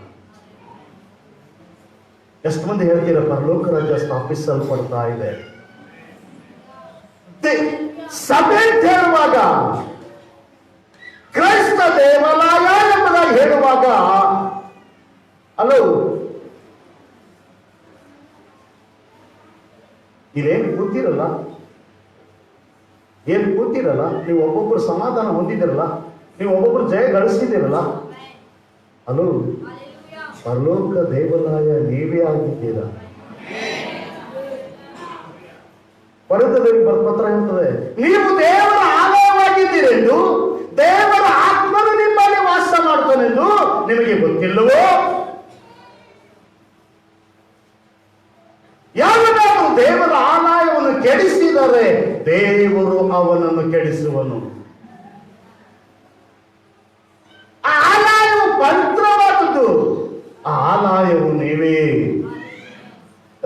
ಹೇಳ್ತೀರಾ? ಪರಲೋಕ ದೇವಾಲಯ ನಾವು ಆಗಿದ್ದೇವೆ. ಹಲೋ, ಪರಲೋಕ ಅಲ್ಲಿ ಹುಡುಗ್ಲತ್ರ ಇಲ್ಲಿದ್ದೀರೆ ಇನ್ನವೇ ಅನುಮಾನನೇ. ನಮ್ಮ ಭಾರತ ದೇಶಕ್ಕೆ ತೊಂಬತ್ತು ಗಡಿದೆ ಇರಿ ಏನೋ ಗೊತ್ತಿಲ್ಲ. ನೀವು ಹೇಳೋದು ಹೇಳ್ರಿ, ನಾವಿನ್ನ ಹೋಗಿ ಮನೆ ನೋಡ್ತೇವೆ, ಬಂದದ ಇಲ್ಲ. ದೇವರ ರಾಜ್ಯ, ದೇವರ ಪ್ರಭಾವ, ದೇವರ ವೈಭವ ನಿನ್ನಲ್ಲಿ ಕಟ್ಟಲ್ಪಡುತ್ತಾ ಇದೆ. ನಾನು ಹೇಳಿಕ್ಕೆ ಇಷ್ಟಪಡ್ತೇನೆ, ಪರಲೋಕ ರಾಜ್ಯ ಕಟ್ಟದಂದ್ರ ಒಂದೊಂದು ಕಲ್ಲಿಟ್ಟು ಕಟ್ಟದಲ್ಲ. ಪರಲೋಕ ರಾಜ್ಯದಾಗಿರುವ ಸಮಾಧಾನ, ಪ್ರೀತಿ, ದಯ, ಕರುಣೆ, ನಂಬಿಕೆ, ನಿರೀಕ್ಷೆ, ಸಾಧುತ್ವ ಇವೆಲ್ಲ ಒಂದೊಂದಾಗಿ ಕಟ್ಟುತ್ತಾ ಇರಬೇಕು. ಯಾವಾಗ ಈ ದೇವರಾಗಿ ಬರ್ತೀಯೋ, ಇವತ್ತು ಪ್ರೀತಿ ಬಗ್ಗೆ ಮಾತಾಡಲ್ಪಟ್ಟದೆ, ಆ ಪ್ರೀತಿ ಹೃದಯ ಕಟ್ಟಬೇಕು. ಮುಂದಿನ ವಾರ ಬರ್ತೀಯ, ಸಮಾಧಾನದ ಬಗ್ಗೆ ಪ್ರಸಂಗ ಇರ್ತದೆ, ಆ ಸಮಾಧಾನ ಕೇಳ್ತೀಯ, ಸಮಾಧಾನದಲ್ಲಿ ಕಟ್ಟಲ್ಪಡಬೇಕು. ಜಯದ ಜೀವಿತ ಘೋಷಣೆ ಮಾಡ್ತದೆ, ಜಯದಿಂದ ಕಟ್ಟಲ್ಪಡಬೇಕು. Hallelujah, hallelujah. ಅದಕ್ಕೆ ವಾಕ್ಯ ಹೇಳ್ತದೆ, ವಾಕ್ಯ ಬಹಳ ಸ್ಪಷ್ಟವಾಗಿ ಹೇಳ್ತದೆ. ಏನಂತ?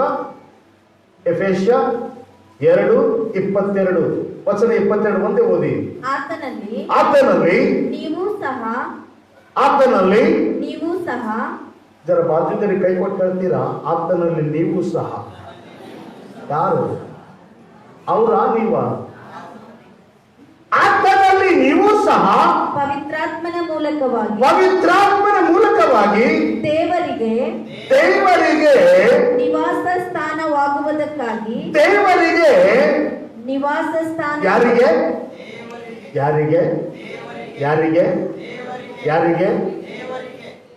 ಈ ಕಡೆನವ್ರು ಹೇಳ್ತಾ ಇದ್ದಾರೆ, ಈ ಕಡೆ ಯಾರು ಹೇಳ್ತಾ ಇಲ್ಲ. ಯಾರಿಗೆ? ಈಗ ಜರ ಬಂತು. ಯಾರಿಗೆ? ದೇವರಿಗೆ ನಿವಾಸ ಸ್ಥಾನವಾಗಲಿಕ್ಕೆ ನಮ್ಮ ಸಂಗಡ ಕಟ್ಟಲ್ಪಡುತ್ತಾ ಇದ್ದೀರಿ. ಎಷ್ಟು ಮಂದಿ ಹೇಳ್ತೀರಿ, ನಾ ಕಟ್ಟಲ್ಪಡುತ್ತಾ ಇದ್ದೇನೆ? ದಯಮಾಡಿ ನಿಮ್ ಕೈ ತೋರಿಸಿ ಹೇಳಕ್ಕೆ ಇಷ್ಟಪಡ್ತೇನೆ, ಸುಮ್ಮನೆ ಚರ್ಚಿಗೆ ಒಂದು ಕುಂತು ಹೋಗ್ಲಕ್ ಬರ್ಬೇಡ. ನಮ್ಮ ಚರ್ಚಿಗೆ ಸಂತೋಷ ಪಟ್ಟು ಹೋಗ್ಲಕ್ ಬರ್ಬೇಡ. ನಮ್ಮ ಚರ್ಚಿಗೆ ನೀನು ದೇವರ ಆಲಯವಾಗಲಿ ಕಟ್ಟಲ್ಪಡ್ತಾ ಇರ್ಬೇಕು. ಯಾಕಂದ್ರೆ ಆಲ್ರೆಡಿ ಆತ ಈಗ ಬರ್ಲಕ್ ರೆಡಿಯನ. ನಾಳೆ ನಮ್ಮ ಊರಿಗೆ ಮಿನಿಸ್ಟರ್ ಹೊಂಟ್ರ, ಅಡಿಗೆಲ್ ಹಾಕ್ಬೇಕು. ಬಂದ್ಮೇಲೆ ಹಾಕ್ತೀರಾ, ಬರೋದಕ್ಕಿಂತ ಮುಂಜಾನೆ ರೆಡಿ ಮಾಡಿರ್ತೀರಾ? ಬರೋದಕ್ಕಿಂತ ಮೊದಲೇ ಅದಕ್ಕೆ ಬರ್ಲಕ್ ರೆಡಿಯನ. ನಿಮ್ ಕಟ್ಟಡನ ಕಂಪ್ಲೀಟ್ ಆಗಿಲ್ಲ, ಅದು ಬರ್ಲಕ್ ರೆಡಿಯನ, ಇನ್ನ ದಿನವ ಆಗಿಲ್ಲ. ಅದ್ ಬರ್ಲಕ್ ರೆಡಿಯನ, ಇನ್ನೂ ಬಾಗಿಲು ಕೂಡಿಸಿಲ್ಲ. ಅದ್ ಬರ್ಲಕ್ ರೆಡಿಯನ, ಏನೇನು ಆತನ್ ಬೇಕು ಅದು ಯಾವುದೂ ಸಿದ್ಧತೆ ಆಗಿಲ್ಲ. ಇವತ್ತು ನಾನು ಹೇಳಕ್ ಇಷ್ಟಪಡ್ತೇನೆ, ಆತನು ಬರುವಂತ ಸಮಯ ಬಹಳ ಹತ್ರ ಇದೆ.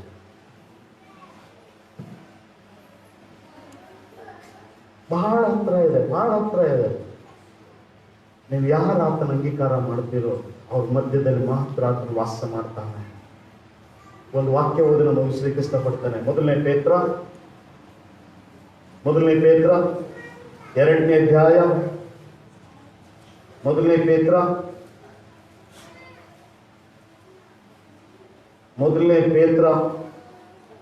ಎರಡನೇ ಅಧ್ಯಾಯ ವಚನ 5. ಮೊದಲನೇ ಪೇತ್ರ 2ನೇ ಅಧ್ಯಾಯ ವಚನ 5. ನೀವು ಸಹ. ಯಾರು? ಎಷ್ಟು ಮಂದಿ ಹೇಳ್ತೀರಿ ನಾನು ಅಂತ ಹೇಳಿ? ಸ್ವಲ್ಪ ನಾನು ಅಂಬರ್ ಕೈ ಅಂತ ಹೇಳಿ. ನಿನ್ನ ಕೈ ಎತ್ತಲಾಗ ನಾವು ಹತ್ರ ಬರಲ್ಲ. ಯಾರಾದ್ರೂ ಆ ದೇವ್ರ ಆಲಯ ಆಗ್ಲಿಕ್ಕೆ ನೀವು ಮನಸ್ಸಿದ್ದಾರೆ, ಆ ದೇವ್ರ ಆಲಯ ಕಟ್ಲಿಕ್ಕೆ ಮನಸ್ಸಿದ್ದಾರೆ, ಹೋದ್ರಿ. ನೀವು ಸಹ. ನಾ ಹೇಳ್ತೇನೆ, ನಾನು ಸಹ.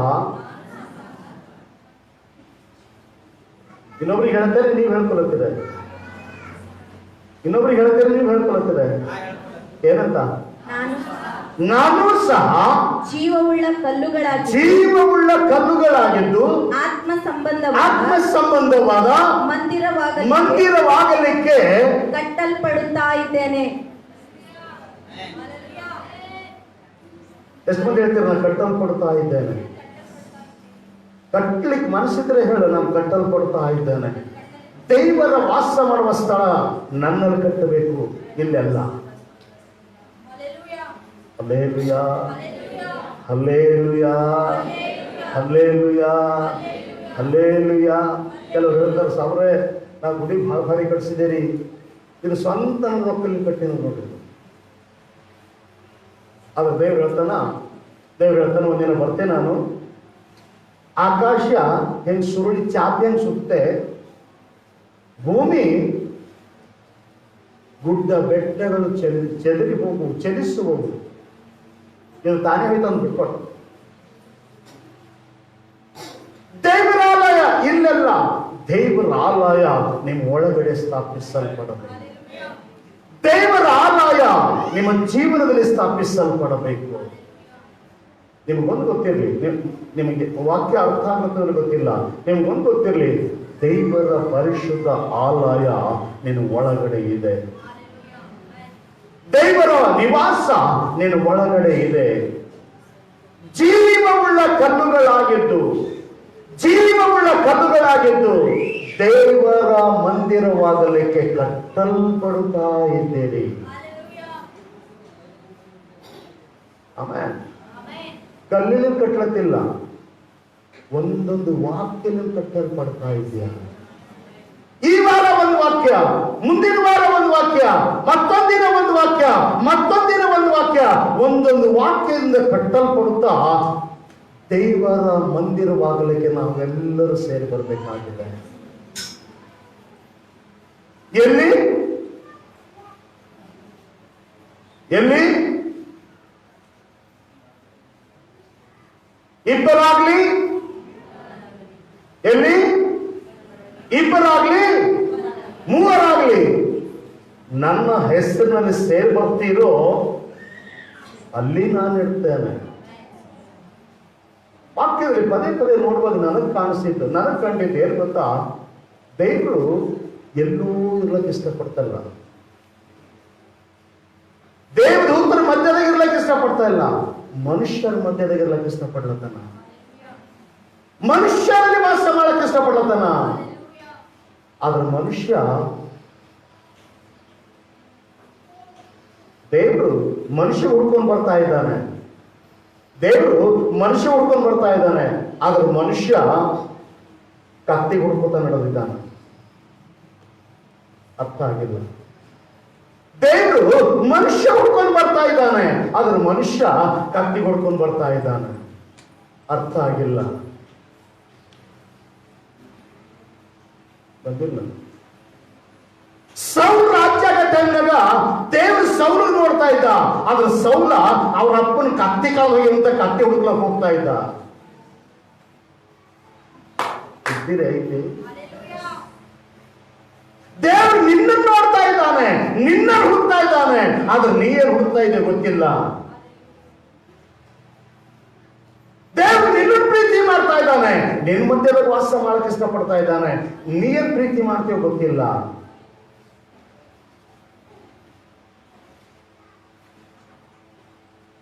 Hallelujah, hallelujah. ಎಷ್ಟು ಮಂದಿ ಇಲ್ಲೇ ಇದ್ದೀರಾ? ಇದರ ಬಾಜುದ್ರಿ ಕೈ ಕೊಟ್ಟು ಹೇಳು, ಬಾಜುದ್ರಿ ಕೈ ಕೊಟ್ಟು ಹೇಳು, ದೇವರು ವಾಸ ಮಾಡುವ ದೇವಾಲಯವಾಗಿದ್ದೆ ಅಂತ ಹೇಳಿ. ಅಲ್ಲವೂ ದೇವರು ನಿನ್ನ ರಕ್ತ ಮಾಂಸವಾಗಿ ರೂಪಿಸಲಿಲ್ಲ, ಹೊಸ ಜನರೇಷನ್ ಆಗಿ ನಿಲ್ಲಿಸಿ ನಿನ್ನ ದೇವರು ಆಲಯ ಮಾಡ್ತಾ ಇದ್ದಾನೆ. ನನಗೆ ಬಹಳ ಆಶ್ಚರ್ಯ ತಂದ ವಾಕ್ಯ ಯಾವ್ದು ಗೊತ್ತಾ, ಒಂದ್ ಕಣ್ಣು ನೋಡಿದ್ರ ಮಂದಿರ ಆಗ್ಲಿಕ್ಕೆ ಅಂತ ಹೇಳ್ತಾನ, ಮತ್ತೊಂದ್ ಕಣ್ಣು ನೋಡಿದ್ರ ಮಗ ಅಂತ ಹೇಳ್ತಾನ, ಮತ್ತೊಂದ್ ಕಣ್ಣು ನೋಡಿದ್ರ ಇದು ಸ್ವಾಸ್ಥ್ಯ ಅಧಿಕಾರಿ ಅಂತ ಹೇಳ್ತಾನ, ಮತ್ತೊಂದ್ ಕಣ್ಣು ನೋಡಿದ್ರ ನೀನೇ ರಾಜ್ಯಭಾರ ಮಾಡ್ಬೇಕು ಅಂತ ಹೇಳ್ತಾನ. ಇದರ ಅರ್ಥ ದೇವರಿಗಿರುವ ಸಕಲ ವೈಭವ ನಿನ್ನ ಕೈಯಲ್ಲಿಕ್ತಾ ಇದ್ದಾನೆ.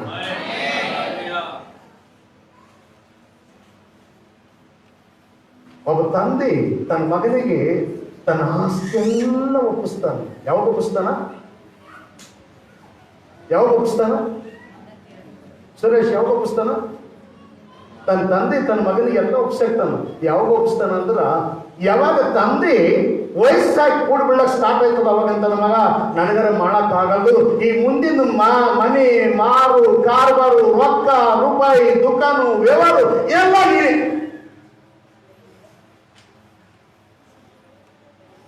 ಇನ್ನೂ ಅರ್ಥ ಆಗಿಲ್ಲ. ಬಹಳ ಜನ ಹೇಳ್ತಾರೆ ಏನು ಗೊತ್ತಾ, ಈಗ ಹಿಂದಿದ್ದವರು ಹಿಂದಿದ್ದರೆ ನಮಗೆ ಹಿಂದಿಲ್ಲ ನೋಡಿ, ಹಿಂದಿದ್ದವರು ಈಗ ಇದ್ದೀರೆ ಈಗ ಏನಿಲ್ಲ ನಂಗೆ ಆಸೆ. ಏನು ಆಸೆ ಅದ? ನನಗೆ ಏನಿಲ್ಲಪ್ಪ ಆಸೆ ಅದರೇನು ಹೇಳಕ್ಕಾರ ಹೇಳು. ನನ್ನ ಆಸೆ ಒಂದೇ ಅದ. ಏನು ಆಸೆ? ಹೆಂಗಾರ ಮಾಡ್ಬೇಕು, ಸ್ವರ್ಗದಾಗ ಹೋಗಿ ಕೂಡ್ಬೇಕು.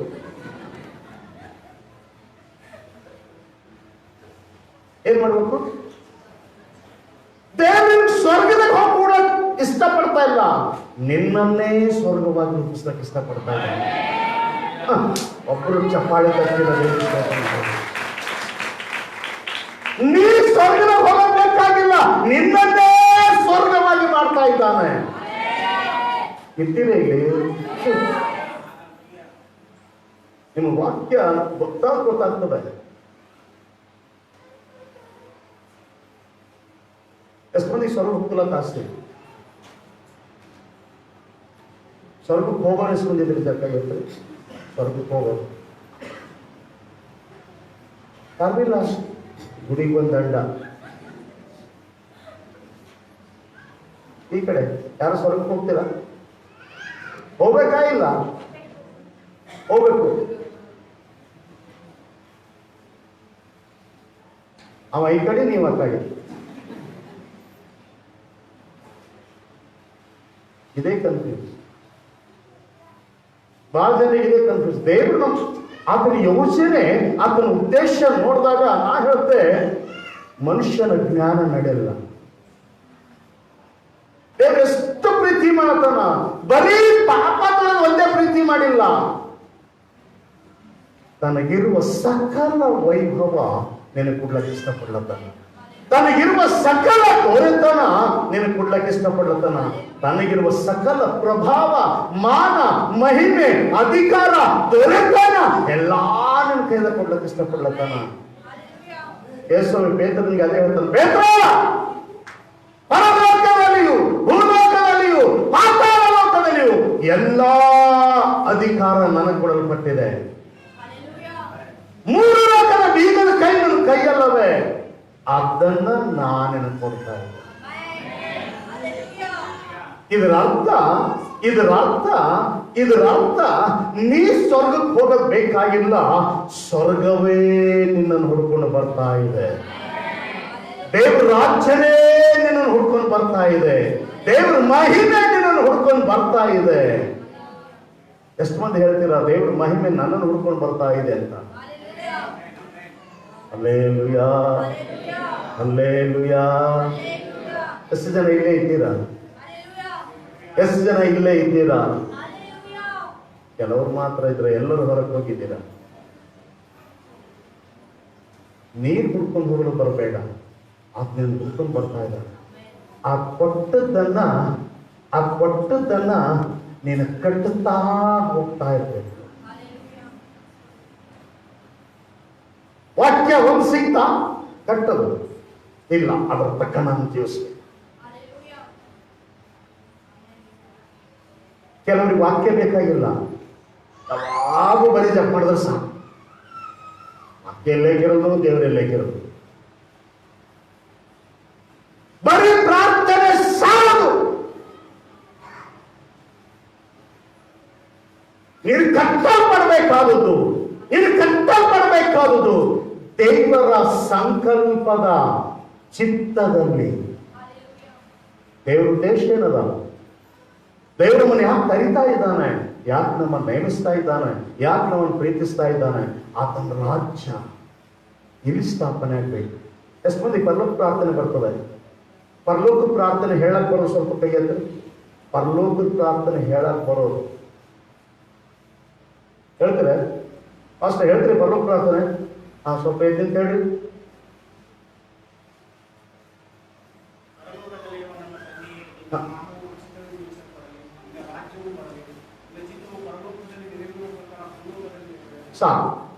ಆತನ ರಾಜ್ಯ ಬರಬೇಕು. ಯೇಸು ಶಿಷ್ಯರಿಗೆ ಕಲಿಸಿ ನೀ ಆ ಕಡೆ ಹೋಗುವಂತಲ್ಲ, ಕಲ್ಸಬರ್ರಿ ಹೇಳೋಣ ನಿನ್ ರಾಜ್ಯ ಇಲ್ಲಿ ಬರ್ಲಿ ಅಂತ. ಕಲ್ಸಬರ್ರಿ ಹೇಳೋಣ ನೀ ಪರಲೋಕದಾಗ ಏನ್ ನಡೆದಲ್ಲ ಅದು ಭೂಲೋಕದಾಗ ನಡಿಬೇಕಂತ. ಪರಲೋಕದ ದೇವ್ರ ಸಿಂಹಾಸನ ಅದ, ಅದೇ ಸಿಂಹಾಸನ ಭೂಲೋಕದಾಗ ರೆಡಿ ಆಗ್ಯದ. ಒಬ್ಬರು ಚಪ್ಪಾಳೆ ತಟ್ಟಿದ ದೇವಿ ಸ್ತೋತ್ರ ಹೇಳಿಲ್ಲ. ಪರಲೋಕದಲ್ಲಿ ಏನು ಸ್ಥಾಪಿಸಲ್ಪಟ್ಟದೆಯೋ ಅದು ಭೂಲೋಕದ ಸ್ಥಾಪನೆ ಆಗ್ಬೇಕು.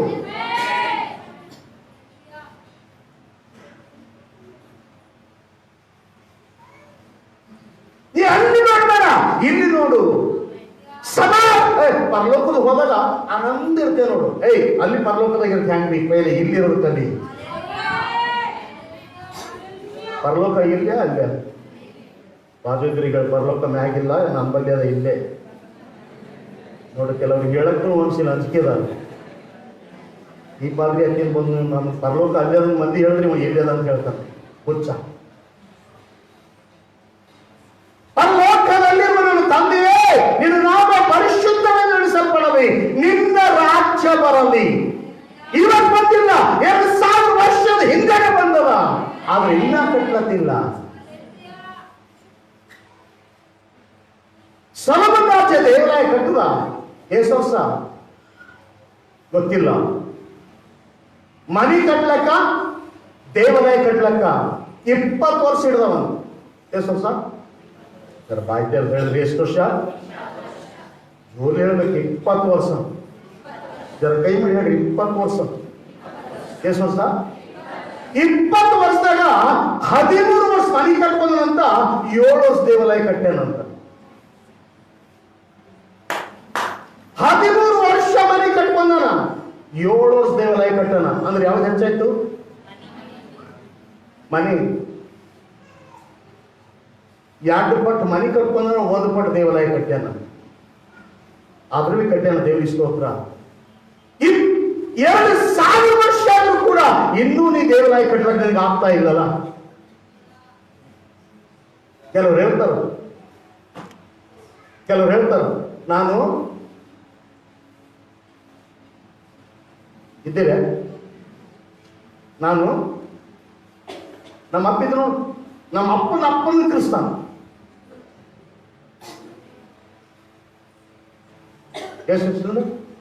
ನಮ್ಮ ಅಪ್ಪನ ಅಪ್ಪ ಕ್ರಿಸ್ತಾನ.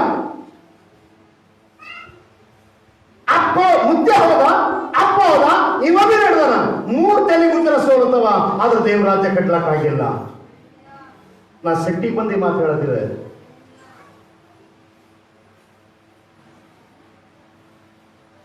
ಯಾರು ಈ ಅಂತ್ಯಕಾಲದಲ್ಲಿ, ಈ ಕೊನೆಗಳಲ್ಲಿ ದೇವರ ರಾಜ್ಯ ನನ್ನಲ್ಲಿ ಸ್ಥಾಪನೆ ಆಗ್ಬೇಕು.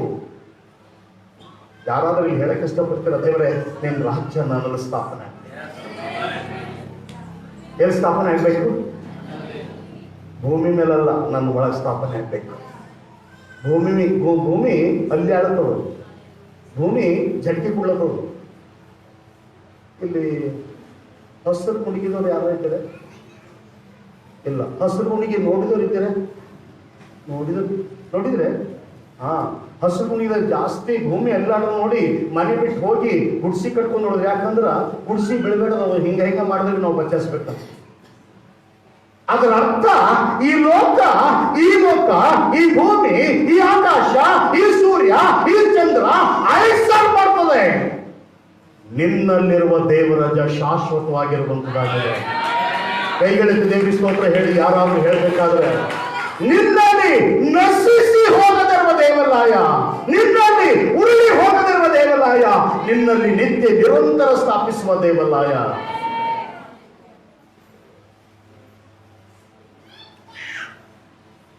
ಹಲೋ, ಪರಲೋಕದ ಚಿತ್ತ ಮಾಡಕ್ ಹೋಗ್ಬೇಡ್ರಿ. ಪರಲೋಕದ ಚಿತ್ತ ಭೂಲೋಕದ ನೆರವೇರುವಂತೆ ಮಾಡ್ರಿ. ನಾ ಇವತ್ತು ನಿಮ್ಮನ್ನು ನೋಡುವಾಗ ನೀವ್ ಹೆಂಗ್ ಕುಂತಿರಲ್ಲ, ದೇವ್ರ ಮುಂದೆ ದೇವದೂತರು ಹಂಗೆ ಕುಂತಿರ್ತಾರ. ಅವ ಅದು ನೋಡಿ ನೋಡಿ ಸಾಕಾಗ್ಯದ, ನನ್ನ ರಾಜ್ಯ ಬೇಡ, ಭೂಲೋಕದ ರಾಜ್ಯ ಕಟ್ಟರಿ. ಅದು ಪರಲೋಕ ಬಿಟ್ಟು ನಿನ್ನ ಹತ್ರ ಬಂದಿದ್ದಾನೆ, ಪರಲೋಕ ರಾಜ್ಯ ಬಿಟ್ಟು ನನ್ನ ಹತ್ರ ಬಂದಿದ್ದಾನೆ. ಎಷ್ಟು ಮಂದಿ ಹೇಳ್ತೀರಾ, ಅಪ್ಪ ನಿನ್ನ ರಾಜ್ಯ ನನ್ನಲ್ಲಿ ಸ್ಥಾಪನೆ ಆಗ್ಬೇಕು, ನಿನ್ನ ರಾಜ್ಯ ನನ್ನಲ್ಲಿ ಸ್ಥಾಪನೆ ಆಗ್ಬೇಕು. ಇದ್ದೀರಾ? ಯಾರಾದ್ರೂ ಇಲ್ಲಿ ಇದ್ದೀರಾ? ಇದ್ದೀರಾ? ದೇವ್ರೆ ನಿನ್ನ ರಾಜ್ಯ ನನ್ನಲ್ಲಿ ಸ್ಥಾಪನೆ ಆಗ್ಬೇಕು, ದೇವ್ರ ರಾಜ್ಯ ನನ್ನಲ್ಲಿ ಸ್ಥಾಪನೆ ಆಗ್ಬೇಕು. ಇದ್ದೀರಾ? ಇದ್ದೀರಾ? ಇದ್ದೀರಾ? ನಾನು ಕೇಳ್ತಾ ಇರೋದು ನಿಮ್ಮನೆ, ಇದ್ದೀರಾ? ದೇವ್ರ ರಾಜ್ಯಕ್ಕೆ ಹೋಗೋದು ಬೇಡ, ದೇವ್ರ ರಾಜ್ಯ ಸ್ಥಾಪಿಸಲ್ಪಡಬೇಕು ನಿನ್ನಲ್ಲಿ. ನೀವು ಬೈಕೊಂಡ್ರು ಚಿಂತೆ ಇಲ್ಲ, ದೇವ್ರ ರಾಜ್ಯಕ್ಕೆ ನೀ ಹೋಗೋದು ಬೇಡ, ದೇವ್ರು ನಿನ್ನನ್ನು ಹುಡ್ಕೊಂಡು ಬಂದಿದ್ದಾನೆ. ಕಾರಣ ನಿನ್ನಲ್ಲಿ ದೇವ್ರ ರಾಜ್ಯ ಸ್ಥಾಪಿಸಲ್ಪಡಬೇಕು, ನಿನ್ನಲ್ಲಿ ದೇವ್ರ ರಾಜ್ಯ ಕಟ್ಟಲ್ಪಡಬೇಕು. ದೇವರು ವಾಸ ಮಾಡುವ ಪವಿತ್ರ ಸ್ಥಾನ ನೀನಾಗಿರ್ಬೇಕು. ಅಂತವ್ರು ಯಾರು ಇಲ್ಲಿದ್ದೀರಾ? ಇದ್ದೀರಾ? ಇಲ್ಲಿ ಇದ್ದೀರಾ? ಯಾರಾದ್ರೂ ಅಂತವ್ರು ಇಲ್ಲಿ ಇರ್ಬೋದಾದ್ರೆ ಒಂದು ಸಾರಿ ಎದ್ದಿದ್ಕೊಂಡು ಹೇಳು, ದೇವ್ರೆ ನನ್ನಲ್ಲಿ ನಿನ್ನ ಆಲಯ ಕಟ್ಟಲ್ಪಡಬೇಕು. ಅಂತವ್ರು ಇದ್ದರೆ ಎದ್ದಿದ್ಕೊಂಡು ಹೇಳಿ, ದೇವ್ರೆ ನಿನ್ನ ಆಲಯ ನನ್ನಲ್ಲಿ ಕಟ್ಟಲ್ಪಡಬೇಕು, ನಿನ್ನ ರಾಜ್ಯ ನನ್ನಲ್ಲಿ ಸ್ಥಾಪಿಸಲ್ಪಡಬೇಕು, ನಿನ್ನ ಅಧಿಕಾರ ನನ್ನಲ್ಲಿ ಸ್ಥಾಪಿಸಲ್ಪಡಬೇಕು, ನಿನ್ನ ವೈಭವ ನನ್ನಲ್ಲಿ ಸ್ಥಾಪಿಸಲ್ಪಡಬೇಕು. ನಿಮ್ಮ ಕಣ್ಣುಗಳನ್ನು ಮುಚ್ಚಿಕೊಂಡು 2 ನಿಮಿಷ